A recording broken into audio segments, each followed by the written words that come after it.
Vous faites bien de suivre les actualités internationales de la chaîne digitale Tchad 24. Bienvenue à toutes et à tous. Une exposition d'art sur le thème de la route de la soie célèbre les liens culturels au Caire. Suivez le reportage de Yessit Koinga.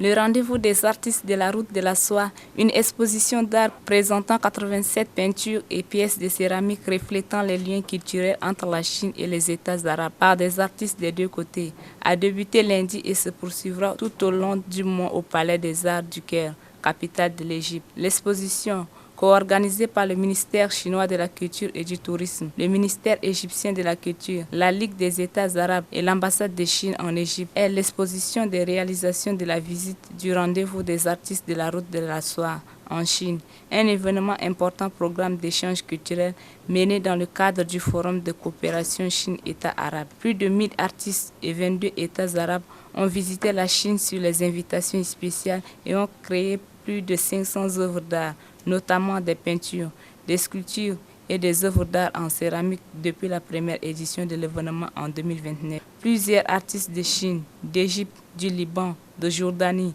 et d'Algérie ont également assisté à l'exposition et présenté leurs œuvres. Certains des artistes sont devenus tellement inspirés par l'art et la culture chinoise qu'ils y sont retournés encore et encore pour apprendre et expérimenter d'autant qu'ils le pouvaient. Je suis allé 4 fois en Chine et la culture chinoise m'a beaucoup inspiré. Il y a beaucoup d'éléments de fleurs et d'oiseaux dans mes peintures qui sont communs dans l'artisanat chinois, des tissus, de la soie. Il y a aussi de beaux paysages chinois qui sont toutes des sources de mon inspiration, a déclaré Leila Chili, une artiste tunisienne. Je me réjouis de renforcer davantage les échanges culturels entre les artistes marocains et les artistes chinois. Et j'espère que des activités d'échange culturel entre les deux pays se tiendront bientôt au Maroc. Cette année marque le 65e anniversaire de l'établissement des relations diplomatiques entre les deux pays. Et nous sommes impatients d'organiser diverses célébrations au Maroc, a déclaré Khalid El Bekai Riski, un artiste marocain de renom. La Chine attache une grande importance à ses relations avec la France et est prête à porter le partenariat stratégique global entre les deux pays à un nouveau niveau selon l'ambassadeur de Chine en France, Lu Shai, Romaric Majastan. L'ambassadeur a fait ses remarques lors d'une émission télévisée avant la visite du président français Emmanuel Macron en Chine. La France a été le premier grand pays occidental à établir des relations diplomatiques au niveau des ambassadeurs et un partenariat stratégique global avec la Chine et a mené un dialogue stratégique avec la Chine. Les relations chino-françaises sont uniques et ont longtemps été au premier plan des relations de la Chine avec les pays occidentaux, a déclaré Lu. Tout en notant que le monde est confronté à de grands changements, l'ambassadeur a appelé les deux pays à relever conjointement les défis et à promouvoir l'échange et la coopération. Le monde d'aujourd'hui subit de profonds changements jamais vus depuis un siècle, avec des crises sanitaires, géographiques, énergétiques et alimentaires imbriquées. La mondialisation fait face à des tendances défavorables et l'unilatéralisme et le protectionnisme sont en hausse. En tant que membre permanent du Conseil de sécurité de l'ONU et grand pays d'influence mondiale, la Chine et la France devraient assumer davantage des responsabilités et agir en tant que grand pays responsable, a déclaré Lu. La Finlande construit une clôture de 200 km de long de la frontière avec la Russie. La clôture de 3 mètres de haut, équipée de capteurs électroniques, devrait prendre 4 ans dans le but d'empêcher les migrations illégales en provenance de Russie. Abdelaziz Mohamed Ahmad donne plus de détails. La clôture sera érigée à un point de passage frontalier dans la ville d'Imatra, dans le sud-est de la Finlande, car actuellement la frontière n'a que quelques petites clôtures pour empêcher le bétail de traverser. Un garde-frontière finlandais a déclaré qu'avant la pandémie de Covid-19, jusqu'à 13 000 personnes traversaient le point quotidiennement. Aujourd'hui, seules quelques centaines de personnes traversent la frontière. Quand nous avions ça, comme 13 000 passagers, toutes ces voies étaient pleines de voitures. Alors maintenant, c'est très difficile à imaginer. Mais à l'époque, c'était différent. Toute la ligne était si grande qu'elle était pleine de voitures jusqu'ici, presque jusqu'à Imatra, a déclaré Kari Kempinen, sergent-chef de garde-frontière finlandais. En 2015, presque 5000 migrants illégaux ont traversé la frontière de la Russie vers la Finlande. Nous avons absolument besoin de la clôture pour que personne ne puisse venir comme ça. Absolument une haute clôture, a déclaré Hika Koskinen, une citoyenne de Vantaa. Les gardes du poste frontière d'Imatra ont déclaré qu'il y avait presque plus de migrants illégaux traversant leur partie de la frontière actuellement. Pourtant, même les dirigeants de l'opposition en Finlande soutiennent le coûteux projet de clôture. Les gardes frontières finlandais ont annoncé qu'une clôture frontalière était nécessaire. Nous avons une longue frontière et nous n'avons pas assez de ressources humaines pour tout contrôler. D'autre part, la surveillance électronique doit être renforcée. C'est le point de vue des gardes frontières finlandais sur les actions nécessaires à la frontière, a déclaré Riikka Purra, présidente du parti finlandais. La Finlande partage une frontière terrestre de 1340 km avec la Russie, la plus longue parmi les membres de l'Union européenne. Les autorités du nord-ouest de la Chine lancent des mesures pour minimiser l'impact des tempêtes de sable et du temps poussiéreux. Soleri Charlotte nous fait le point.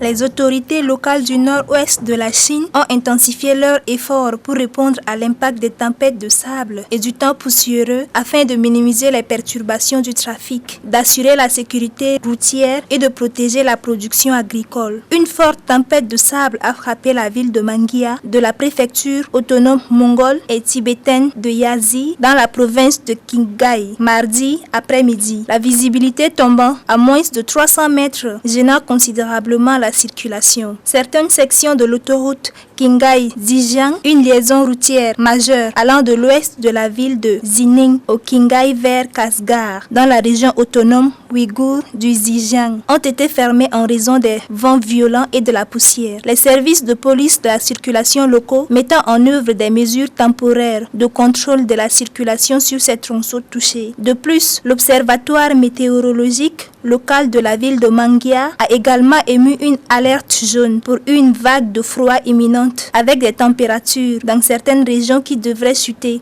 de plus de 6 degrés Celsius d'ici 18 h mercredi local. De nombreuses parties de Xinjiang ont également été frappées par des vents violents et un temps poussiéreux depuis mardi. La police locale de la circulation du combat d'Awat dans la préfecture d'Aksu a lancé un plan d'intervention en cas de phénomène météorologique violent et s'est spécialement arrangé pour que du personnel occupe certaines des principales routes du comité afin de diriger la circulation. Des arroseurs ont également été mobilisés pour pulvériser de l'eau en continu afin d'éviter que la poussière au sol ne soit soufflée par des rafales fréquentes. En plus, le département d'agricole Dawat a également pris des mesures pour renforcer les installations et guider les agriculteurs pour renforcer leur serre de légumes contre les vents violents. Certaines autres zones de la région, notamment la ville de Kukar et le comité de Kiemo, ont également été exposées à certains des temps les plus poussiéreux. Jusqu'à présent, ce printemps, la visibilité minimale dans certaines sections des autoroutes nationales et provinciales locales ayant chuté à moins de 100 mètres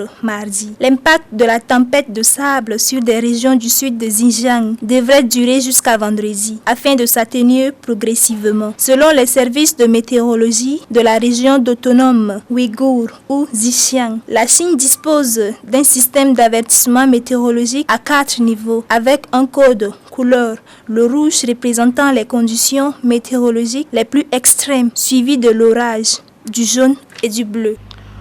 Dernier élément avant de boucler cette édition, les partisans de Trump et les opposants s'affrontent brillamment devant le tribunal de Manhattan lors de la mise en accusation. Fatimata Diakité nous en dit plus. Des ordres des journalistes, des partisans et d'opposants à l'ancien président américain Donald Trump se sont rassemblés devant le tribunal pénal de Manhattan à New York, où Trump a été interpellé mardi avec des manifestants et des contre-manifestants faisant face bruyamment au milieu d'une forte présence policière. Trump, qui a plaidé non coupable après avoir été accusé de 34 chefs d'accusation de falsification de documents commerciaux, est devenu le premier ancien président américain à être inculpé. Le procureur du district de Manhattan, Alvin Bragg, a annoncé l'acte d'accusation après la mise en accusation de Trump, l'accusant de falsifier les registres commerciaux de New York afin de dissimuler des informations préjudiciables et des activités illégales aux électeurs américains avant et après les élections de 2016. Trump a connu une période tumultueuse de 4 ans à la Maison-Blanche, du début 2017 au début 2023, après avoir remporté la course présidentielle de 2016 en tant que républicain, a nié tout acte répréhensible et a déclaré que l'enquête criminelle menée par Bragg, un démocrate, était politiquement motivée.